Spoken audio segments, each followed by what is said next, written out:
Oh wow, look at her pretending she's busy again. My sister laughed loud enough for everyone to hear. Relax. It's just one exam. My kids actually need you. My dad didn't even look at me. He just slid his phone across the table and said, calm and final, cancel it. Family comes first. You can retake exams. Your sister can't retake motherhood. Everyone smiled like it was reasonable, like it was kind. And something inside me went very, very quiet. Because this wasn't the first time my life had been paused for hers. It was just the first time they asked me to erase something that had my name on it. My future stamped in black ink on an exam schedule I'd carried for months like a fragile promise. Hi everyone, my name is Melanie Carter. And in my family, I was always the reliable one, the quiet one, the one who adjusted. I nodded. I always nodded. I'll handle the kids, I said softly, eyes on my tea so they wouldn't see what was burning behind them. My sister Lily leaned back satisfied. See, Melanie gets it. What she didn't get, what none of them ever got, was how much it costs to always be the one who gets it. The house smelled like pancakes and baby lotion, and the sharp sting of disappointment I'd learned to swallow. Lily started listing schedules, nap times, snacks, which cartoon kept the youngest calm. My dad added, make sure you don't leave the house. We don't want any surprises. Surprises like I had ever been unpredictable. I went upstairs to my room, closed the door, and sat on my bed with my phone in my hands, staring at the exam hall address like it was a secret doorway. My hands were shaking, not from fear, from clarity. I packed my bag slowly. Calculator, student ID, the blue pen, my professor said, brought good luck. Even though I didn't believe in luck anymore. Just timing and courage and how long you could hold your breath before choosing yourself. Downstairs, Lily was already handing me the baby monitor. You're such a lifesaver, she said. I don't know what I'd do without you. I smiled. Malite. Perfect. Then I said, of course. I'll stay right here. They left 20 minutes later.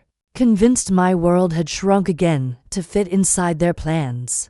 The front door clicked shut, and for the first time in my life, I didn't stay where they put me. I picked up my bag, slipped on my shoes, and whispered to the empty hallway. Just this once, I choose me. Outside, the air felt different, like it was watching. And somewhere between the front steps and the street, I realized this wasn't just an exam I was walking toward.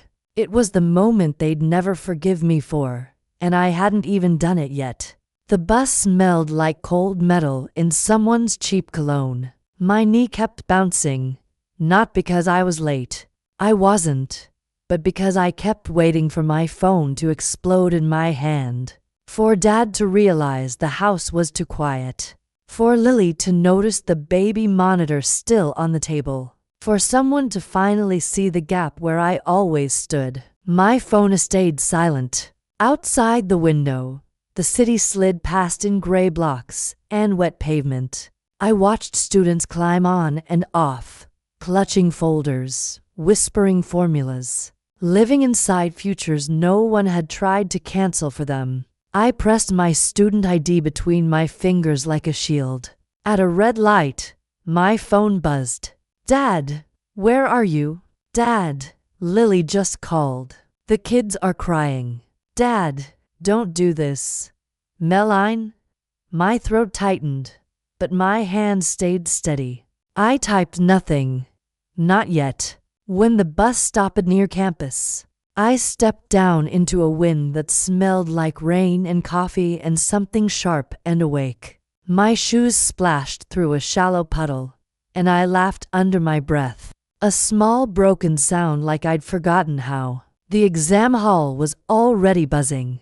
Hundreds of voices, nervous and alive. I took my seat in the third row middle, exactly where I'd planned weeks ago. I set my bag down, and then my phone lit up again. Mom, your sister is in tears. Mom, how could you leave when they needed you? Mom, this isn't who we raised. That one stung. Not because it was true, but because it was almost true. The invigilator cleared her throat and said, "Phones off. Bags under your chairs." I slid my phone into my bag, heart pounding so loud.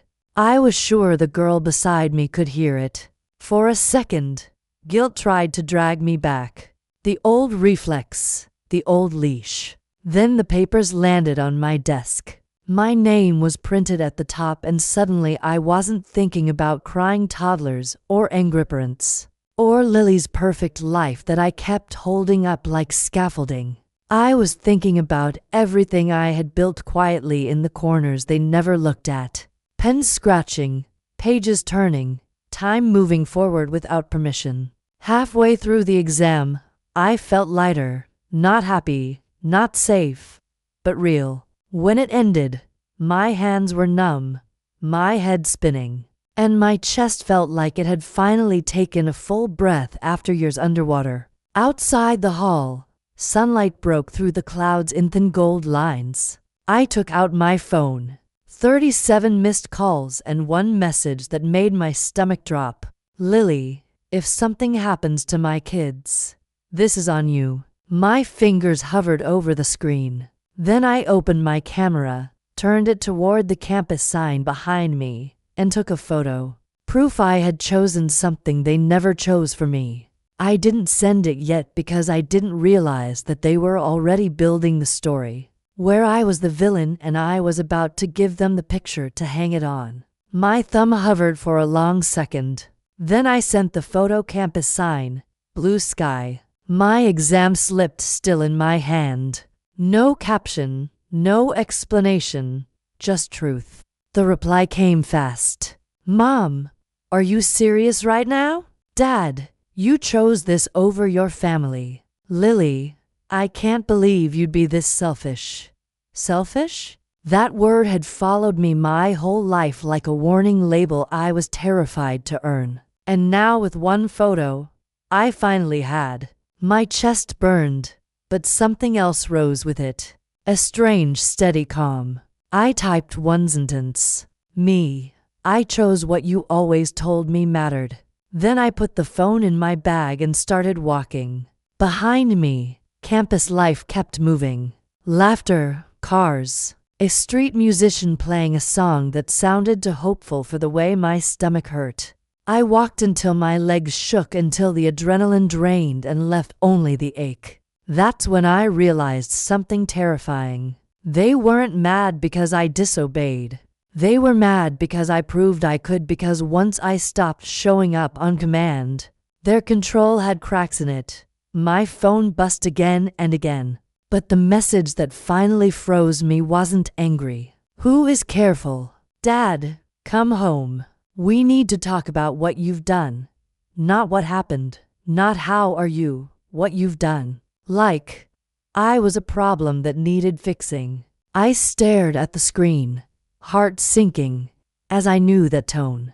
It was the voice he used right before everything in our house turned into my fault. And this time, I wasn't planning to apologize my way out of it. But I also didn't know yet how far they were willing to go. I got home just before sunset. The house was too quiet.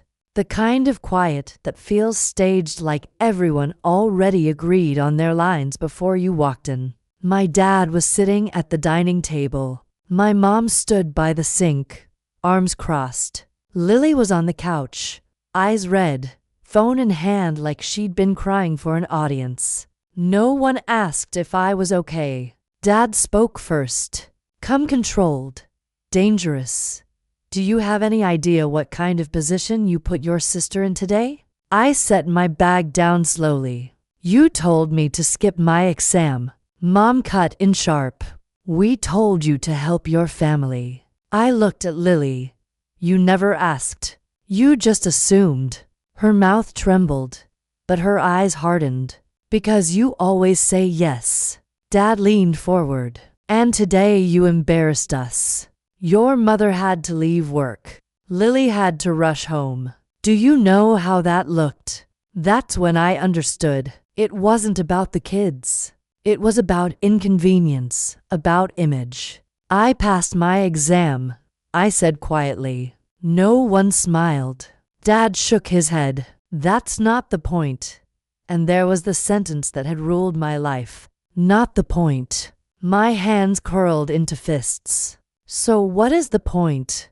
That I stay available? That I stay small enough to fix your scheduling problems? Mom's voice cracked. Why are you making this into a drama? We needed you. Lily stood up.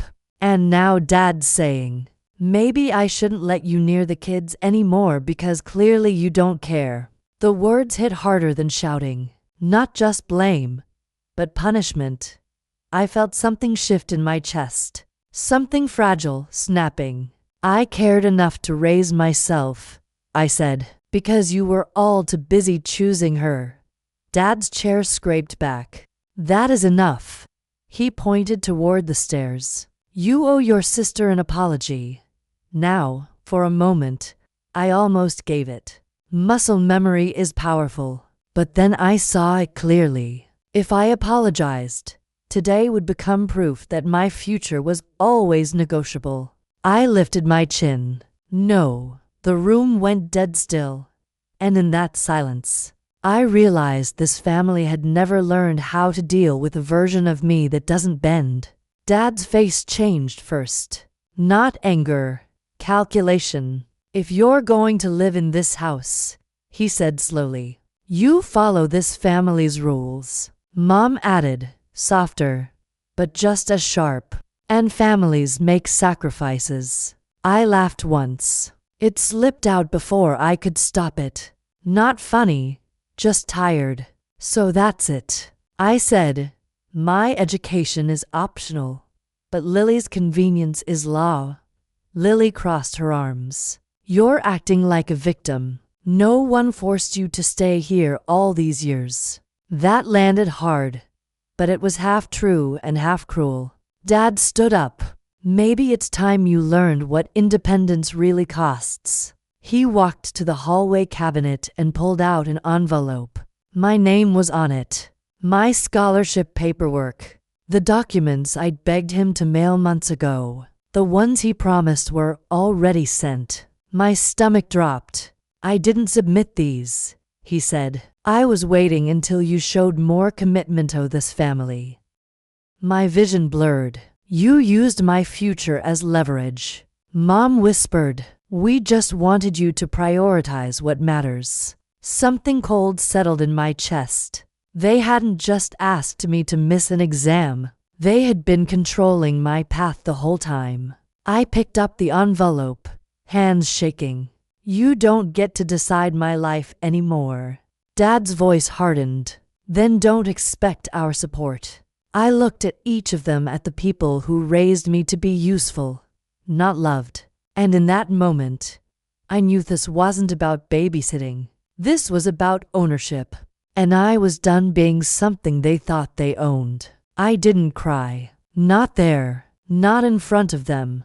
I took the envelope, turned, and walked to my room with my back straight and my hands numb. Inside, I locked the door and slid down against it, breathing like I'd just run miles instead of crossed the hallway. That word kept echoing. I opened my laptop with shaking fingers and logged into my school portal, already knowing what I'd find. Application status incomplete. Documents missing. My throat closed.